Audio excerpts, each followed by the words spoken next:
अस्सलामुअलैकुम दोस्तों, आज की इस वीडियो में हम अल्लाह ताला के नाम अल हक के चंद खवास बयान करेंगे।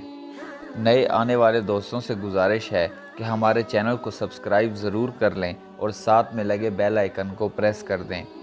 जो रोज़ाना 1000 बार इसका विर्द करे उसके अखलाक अच्छे हो जाएंगे और उसकी तबीयत की इस्लाह हो जाएगी इंशाअल्लाह। जो रोज़ाना 100 बार ला इलाहा इल्लल्लाहुल मालिकुल हक्कुल मुबीन पढ़ेगा, अल्लाह ताला उसे फ़क्र से गिना अता फ़रमाएंगे और इंशाअल्लाह उसके मामलात आसान हो जाएंगे।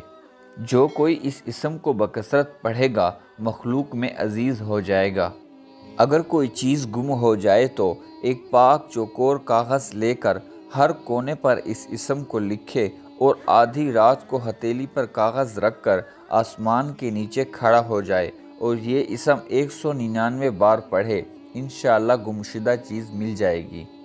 अगर कैदी आधी रात को सर नंगा करके 108 बार पढ़े तो इंशाअल्लाह कैद से खलासी नसीब होगी।